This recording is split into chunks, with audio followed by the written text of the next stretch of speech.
Sumerians, the first civilization. Before I even begin, I need to say this. Look, this map that I have on my article that I first wrote and published on July 23rd, 2020, I basically picked this map because I wanted to show how and where Sumer and its relationship with the surrounding areas. There wasn't a Palestine. I know that.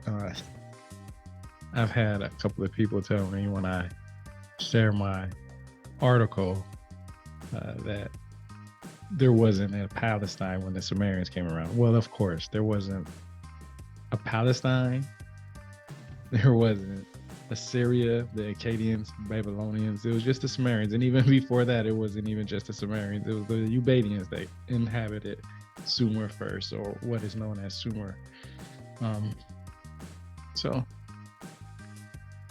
jumping right into it,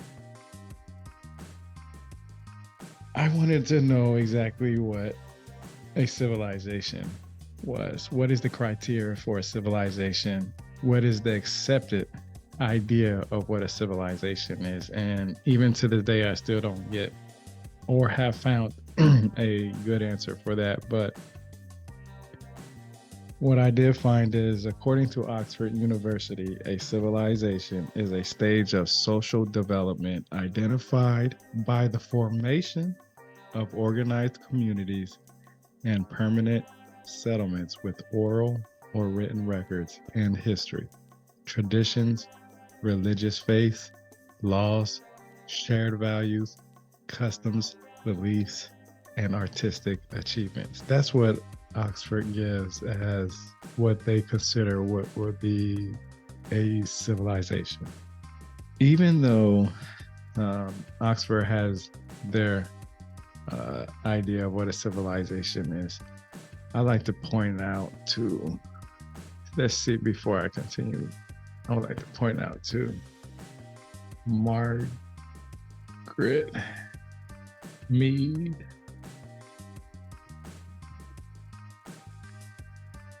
All right, let's see.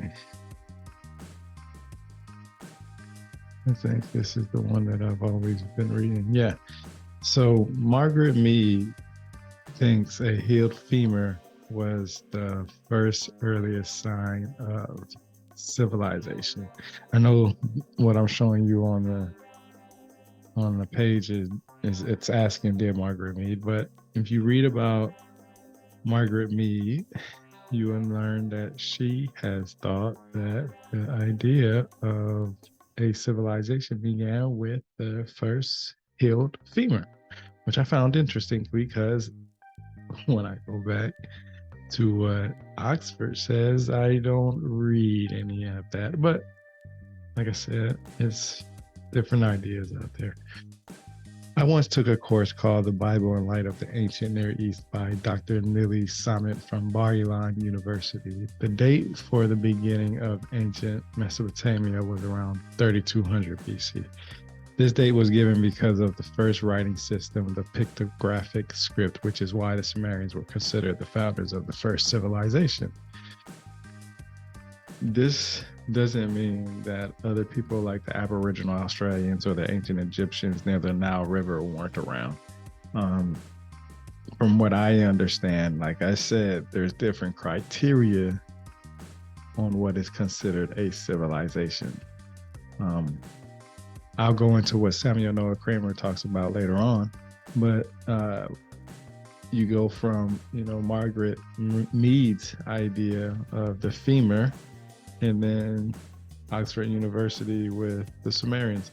Now, humanity's history goes back possibly millions of years, and I'll talk about that in a later video, but there are a lot of arguments about where the Sumerians came from. Some people believe they came from the east, possibly India, and others think they came from Europe somewhere, and then others say they maybe came from Africa. There's definitely different ideas of where the Sumerians came from. Many people believe they were just a mixture of people from all those places, but from what I've learned, the Sumerians are not the indigenous people of ancient Mesopotamia. Like I said earlier, the Ubaidians or Ubaidians, I've heard it said different ways, were the first to inhabit Sumer before the Sumerians, even though Sumer is derived from the Sumerians. At least that's what I understand.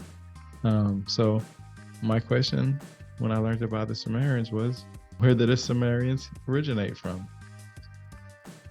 So what I did was, first, I went back to what could be possibly given an idea, was tracing the genetics. And what I've learned researching and learning about the Sumerian people's haplogroup is and I hope I say this correctly. If I butcher it, I butcher it. There's a video, you can watch the video and see exactly what I'm talking about.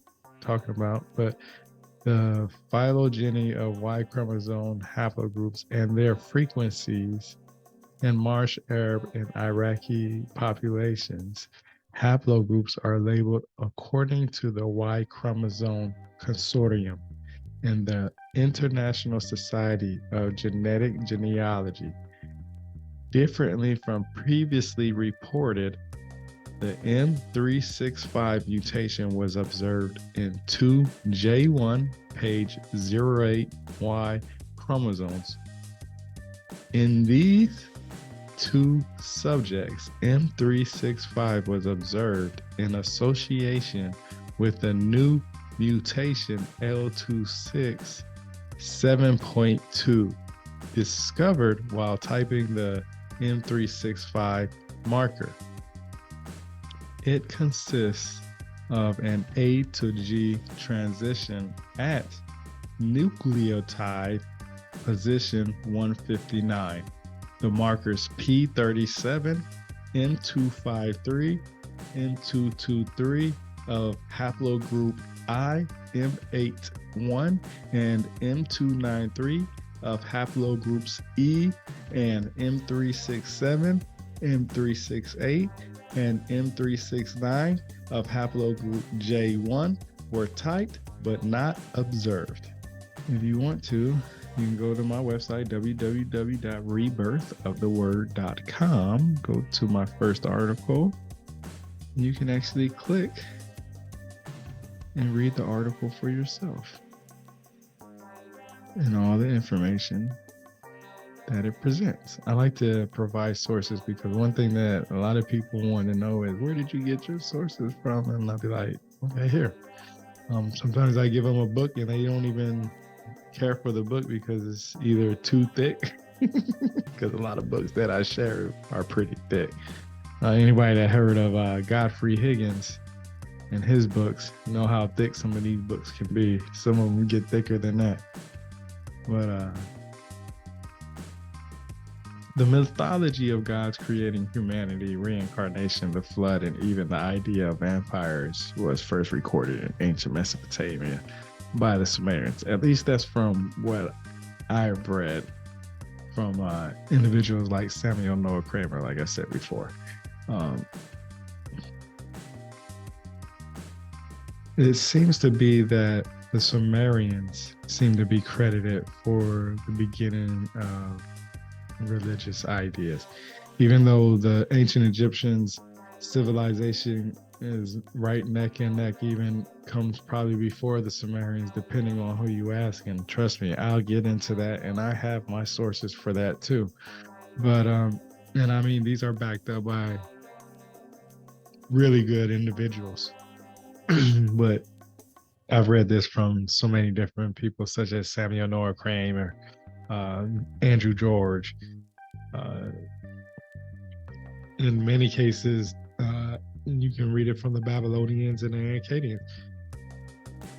I have read many books about ancient Mesopotamia and learned quite a lot, such as how the Sumerians are responsible for many things that we use today, like the chariot, the plow, metallurgy, and games such as checkers. In addition to that, I also learned that they kept records of marriages, business transactions, ownership rights, and even recipes. Recipes. I think I got one right here too. I found one. Let's see. Yeah. I found one while I was reading about, from this right here. When Professor cooks a 3,770-year-old recipe from Mesopotamia shares surprising results. And this was some of the stuff I thought it was pretty cool, but I'm not going to go through it because I want to give you the opportunity to look it up. But it's pretty interesting. I love it. I highly recommend going to that website and looking at it. Matter of fact, I might go ahead. You know what? I might just go ahead this weekend or sometime in the next. I might have to come up with an idea and see if I can come up with a recipe for that, and just buy all the ingredients and do it. Yeah. Samuel Noah Kramer has a book called History Begins at Sumer, 39 First in Recorded History, and it's a detailed account of the achievements of the Sumerians who lived in what is now southern Iraq. They were the developers of the cuneiform system of writing, perhaps their greatest contribution to civilization, which allowed humanity to record laws and literature for the first time. The book presents a cross-section of the Sumerian first in all the major fields of human endeavor, including government and politics, education and literature, philosophy and ethics, law and justice, agriculture and medicine, even love and family. So that's actually from the book. I have it in quotation marks. And it's pretty interesting to know that Samuel Noah Kramer believed that history began at Sumer. Just think about it. History begins at Sumer.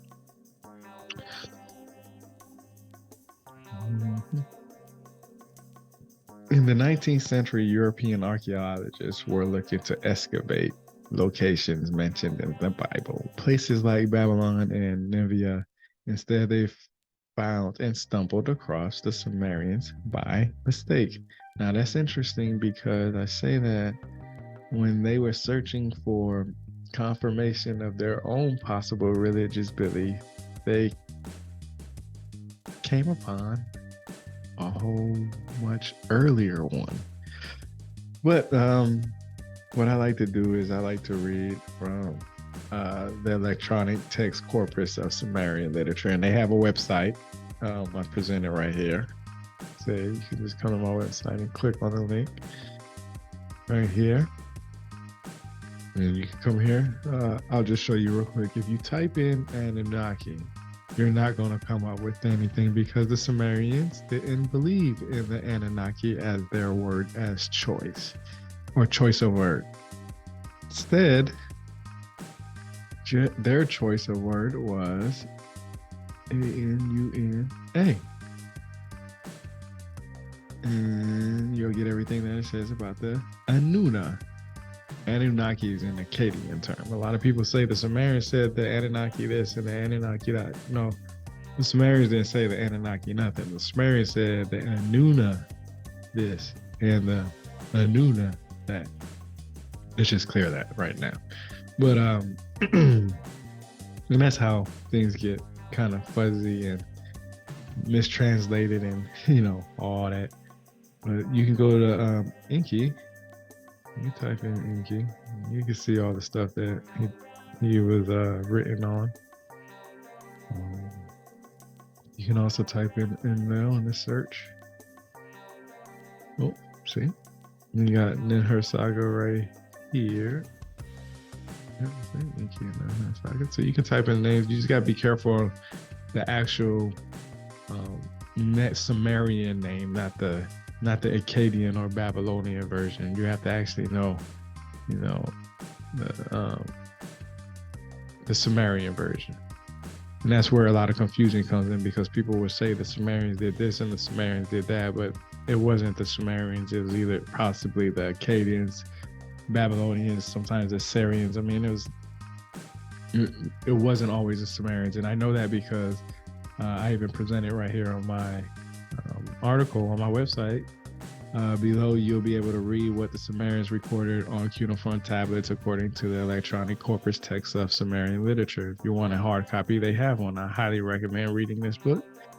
Um, it's it's awesome. I mean, you like the website that I just took you to. This right here is the same. Pretty much has the same information that's in the book. I bought the book after the website. The only reason why is because uh, they're both. For one, if the website ever goes down, I'll have the book, and two,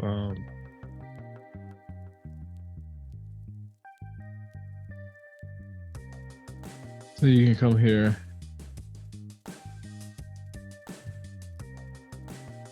So yeah, you can either have this website here, which I gave you already, and you can use its external links right here, and you see some of their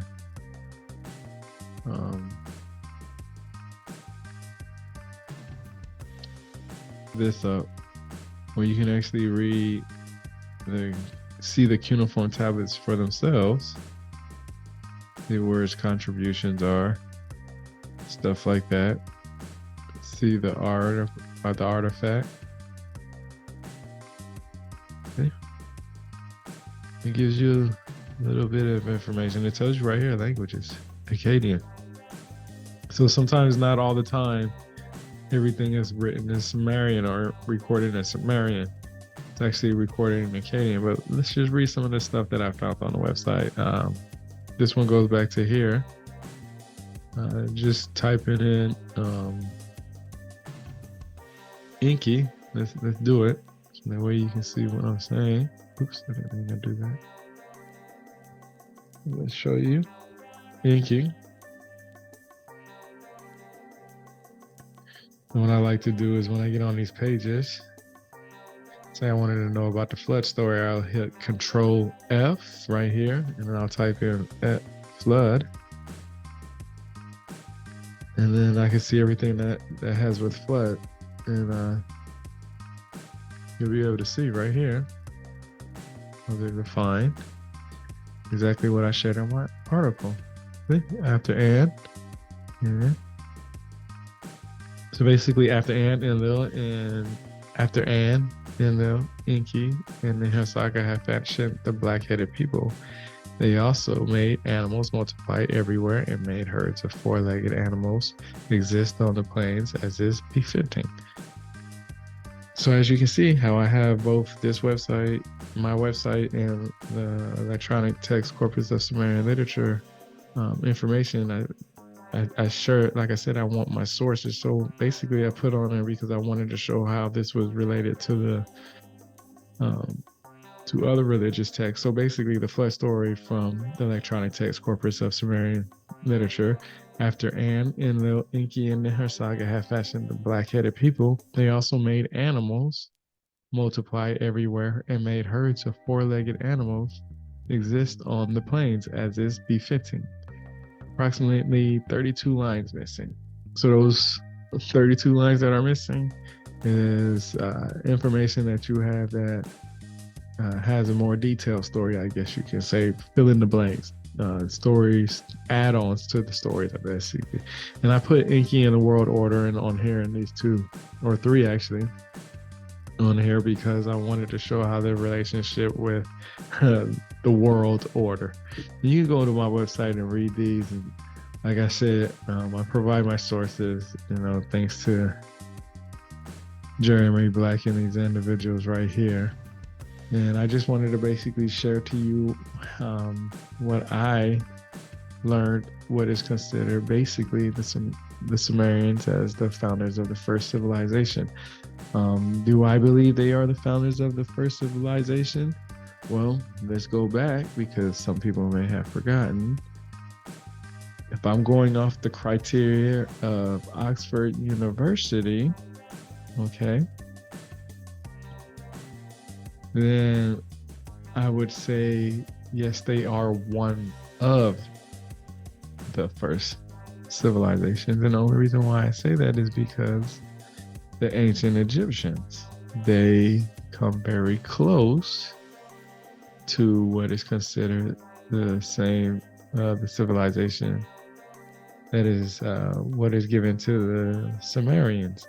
And I want to also point out that there is evidence that the ancient Egyptians came long before the Sumerians. And I have talked about that also in my later articles.